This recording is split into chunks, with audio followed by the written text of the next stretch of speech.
Korea Utara tak pernah mengakui kedaulatan Israel dan senantiasa konsisten mendukung Palestina sejak Perang Yom Kippur. Tentu saja mereka mendukung Palestina, soalnya Korea Utara telah terlibat dalam beberapa konflik dengan negara-negara lain, terutama sehubungan dengan ketegangan regional di semenanjung Korea.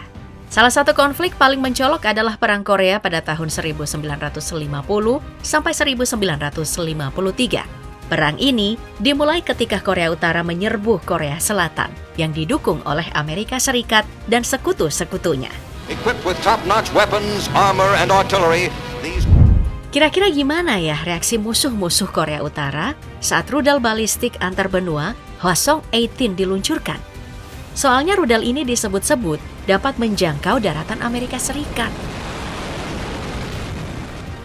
Sejak awal kepemimpinannya, Kim Jong-un memang secara aktif mempercepat program nuklir negaranya. Pada tahun 2013, Korea Utara bahkan mengumumkan bahwa mereka telah berhasil melakukan uji coba bom nuklir.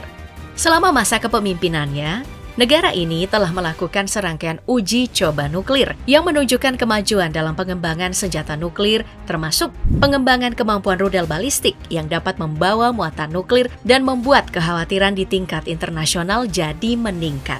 Termasuk saat mereka melakukan uji coba sukses pertama untuk Hwasong-18, rudal balistik antar benua atau Intercontinental Ballistic Missile disingkat ICBM berbahan bakar padat atau propelan padat pertama yang dikembangkan Korea Utara. Peluncuran tersebut terjadi pada hari Rabu 12 April 2023 pukul 7:23 pagi waktu setempat dari lokasi dekat Pyongyang. Penjaga pantai Jepang melaporkan bahwa rudal tersebut mendarat pada pukul 8:19 pagi. Lokasi peluncuran diduga berasal dari bandara internasional dekat ibu kota Korea Utara yang menjadi situs utama uji coba rudal besar sejak 2017. Menyusul uji coba selanjutnya dilakukan pada 12 Juli 2023. Uji peluncuran ini dilakukan dengan sangat rahasia di suatu lokasi yang tidak diungkapkan.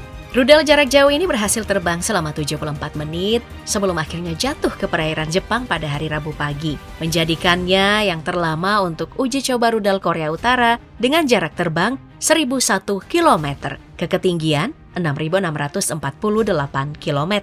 Nah, aksi provokatif ini dilakukan Korea Utara setelah mereka mengancam Amerika Serikat dengan menegaskan kesiapannya untuk menembak jatuh pesawat mata-mata Amerika Serikat yang terbang di sekitar wilayah mereka. Namun pihak Washington secara tegas membantah tuduhan dari Korea Utara terkait pesawat mata-mata itu. Mereka justru menegaskan bahwa setiap patroli militer yang dilakukan selaras dengan hukum internasional, tidak ada pesawat pengintai yang melanggar hukum seperti yang Korea Utara maksud. Uji coba ini di bawah pengawasan langsung Kim Jong-un dan menandai langkah maju dalam kemampuan militer Korea Utara yang telah secara agresif mengembangkan teknologi rudalnya sejak memulai serangkaian pengujian pada tahun 2016. Peluncuran Hwasong-18 langsung mendapat sorotan saat foto-foto rudal ini dirilis beberapa jam setelahnya. Nah, menariknya, Hwasong-18 terlihat menggunakan Transporter Erector Launcher atau TEL dengan tabung raksasa yang pertama kali muncul dalam parade militer Korea Utara pada bulan Februari sebelumnya. Pada saat itu, Korea Utara memamerkan berbagai rudal balistik seperti HS-14, HS-15, dan HS-17. Soft launch, di mana rudal keluar dari tabung dengan aman, tampaknya menjadi metode pilihan untuk Hwasong-18, menandakan bahwa ini adalah tahap awal dalam sistem rudal strategis.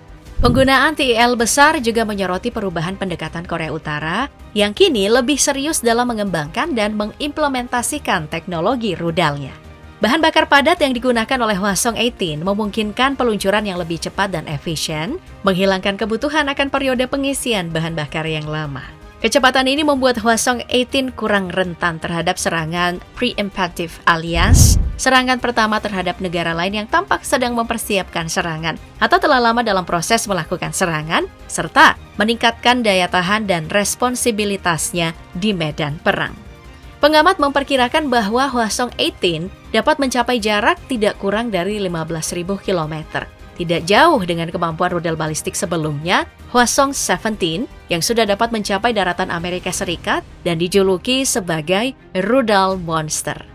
Diperkirakan pula beratnya antara 55 sampai 60 ton, panjangnya 25 meter, dan diameternya 2 meter.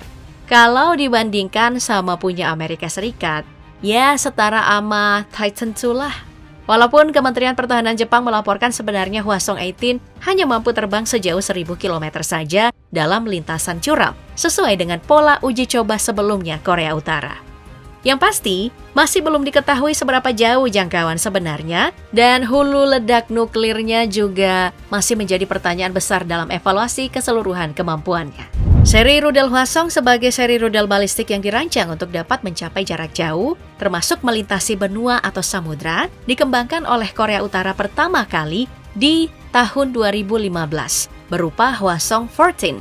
Perkembangan dan uji coba rudal ini terus berlanjut sejak itu hingga kini, mencapai Hwasong-18. Nama Hwasong memiliki arti bintang api dalam bahasa Korea. Nama ini mencerminkan ambisi dan semangat nasionalis Korea Utara dalam mengembangkan teknologi militer canggih. Julukan ini dimaknai sebagai simbol kekuatan dan keberanian dalam konteks program nuklir dan rudal balistik. Nah, rudal-rudal ini telah menjadi fokus utama dalam upaya pengembangan militer Korea Utara untuk menunjukkan ambisi mereka dalam meningkatkan kemampuan proyektil jarak jauhnya. Basis peluncuran Hwasong biasanya terletak di beberapa lokasi di Korea Utara, namun titik lokasinya seringkali dirahasiakan. Beberapa basis peluncuran bersifat mobile yang memungkinkan Korea Utara untuk meningkatkan mobilitas dan keluasan dalam peluncuran misil. Namun yang pasti, uji coba rudal ini memicu respon yang cukup serius dari para menteri luar negeri negara-negara ASEAN yang segera merilis pernyataan bersama terkait peluncuran rudal balistik di semenanjung Korea. Pernyataan ini dikeluarkan selama rangkaian pertemuan ASEA Post-Ministerial Conference di Jakarta yang rilis pada 13 Juli 2023. Para Menlu ASEAN menyampaikan keprihatinan yang mendalam terkait peluncuran rudal balistik oleh Korea Utara pada 12 Juli 2023. Pernyataan tersebut berisi, tindakan ini sangat mengecewakan terutama selama pertemuan tingkat menteri ASEAN atau pertemuan pasca konferensi tingkat menteri atau AMM PMC ke-56 dan pertemuan lain yang dipimpin ASEAN. Kami menegaskan kembali komitmen kami untuk memajukan perdamaian, keamanan dan stabilitas di daerah yang juga merupakan komitmen DPRK sebagai anggota Forum Regional ASEAN. Para Menlu ASEAN juga menekankan pentingnya Korut mengambil langkah-langkah untuk mengurangi ketegangan dan mengajukan seruan untuk mendorong dialog damai di antara pihak-pihak yang terlibat. Mereka juga mendesak penciptaan lingkungan yang mendukung perdamaian dan stabilitas abadi di semenanjung Korea yang telah mendapatkan perhatian serius. Saat uji coba itu dilakukan, tercatat itu menjadi uji coba rudal ke-12 Korea Utara dalam kurun waktu 6 bulan yang membuat banyak negara menganggapnya sudah berlebihan. Belum lagi sejak Oktober lalu, Korea Utara secara resmi meluruskan kabar bahwa memang mereka membantu kelompok pejuang Palestina Hamas dalam melancarkan Israel melalui pernyataan di kantor berita resmi negeri Kim Jong-un. Sebelum mereka membuka pernyataan resmi itu, memang ada beberapa ahli militer hingga intelijen Amerika Serikat yang mencurigai bahwa Korea Utara menyuplai berbagai senjata ke Hamas untuk digunakan menyerang Israel. Meski pihak Korut mengatakan bahwa informasi itu adalah palsu. Menurut mereka, laporan itu hanyalah cara Amerika Serikat untuk mencari kambing hitam baru atas konflik yang terjadi di Gaza. Radio Free Asia juga sempat melaporkan bahwa Korea Utara kini menjadi bagian dari koalisi negara yang bersatu dengan Hamas. Ali Baraka, seorang pejabat senior Hamas, menyatakan bahwa kerjasama ini membuka kemungkinan bagi Korea Utara untuk melanjutkan serangan terhadap Amerika Serikat. Baraka juga memuji Kim Jong-un sebagai satu-satunya pemimpin yang dianggap mampu melaksanakan serangan semacam itu.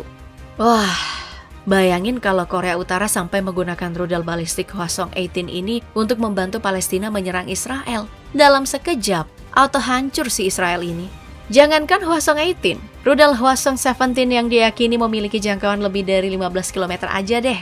Rudal ini kan bisa membawa 3 atau 4 hulu ledak. Udah pasti, Israel kesulitan untuk mempertahankan diri kalau sampai Korut memberikan rudal ini sebagai bentuk bantuannya terhadap Palestina.